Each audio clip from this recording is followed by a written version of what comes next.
All right, we're gonna do a quick rundown of the Riparium I designed about a year ago as like a 1-year update and a little how-to for anyone who's interested in doing something similar. So we have aquatic on the bottom, no land, but we have air-breathing plants on top that are filtering our water for us. We have one betta in this tank. Her name's Beatrice. She's a koi betta. Oh, there she is.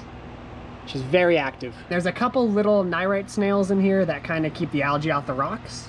But otherwise, it doesn't really build up too much in here. There's not a huge bio load on this tank. And what there is kept very balanced by the plants. And it's a 10-gallon aquarium, so it keeps itself very constant.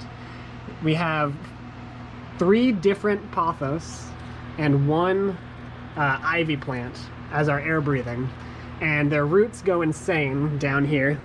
And you can see them. I actually just cut them back. They, if you let them go for a while, they'll cover the whole thing and it's gorgeous. The bettas love a nice, dense, thick undergrowth of roots to swim in. So it makes them really happy. And then we have a Java moss right here in the front. We have a heater in the back.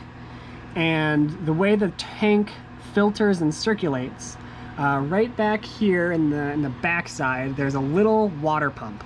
It's the smallest water pump I could find on Amazon. It has a little sponge wrapped around it, and then it pumps through a little tube that actually goes all the way under and up to the other side, and actually pokes out right there and goes right into this giant pothos bag. And you can see a little bit of algae on the side. But this works as a giant bioactive filter for this whole tank. So the water's being pulled from this side, dropped on this side, it's filtering through the plants, through the roots, and across the heater. Plants and evaporation take a lot of water out of this. So we let the water go down before it hits the heater. You can see, got some heater space.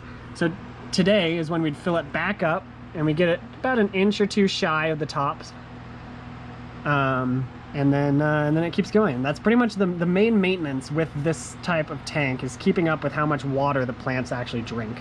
Everything else is set to be dealt with long term. So the sponge underneath this, there's a sponge that is covering the water pump. That only needs to be rinsed once a year. And when you do that, all you have to do is move those rocks aside. You can grab the sponge and just squeeze it out over your sink. You don't need to run water over it or anything. You just need to squeeze it to get the gross water out and like the dirt and stuff. You leave it unwashed, which allows the bacteria to stay on that sponge. And you just go ahead and throw it back in there. That's, like I said, something that needs to be done about like once a year. The only other thing we do is water changes. We do that about once a month to every other month, and we'll drain it from wherever it is. We'll bring it down pretty low above the rocks, but we won't leave too much.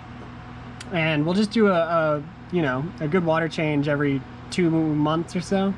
But the tank is very long-term self-sustaining. That's how I designed it.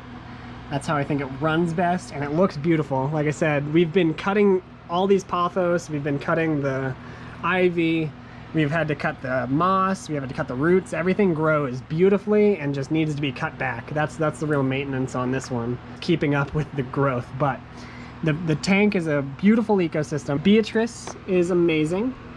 She's very active. She loves to play. You see her flaring a little bit. She loves to play chase the finger.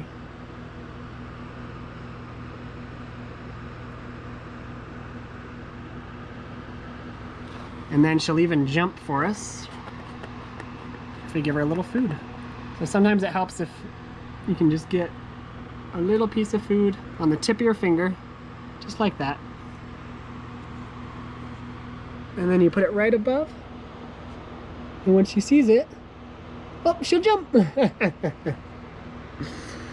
Very fun fish.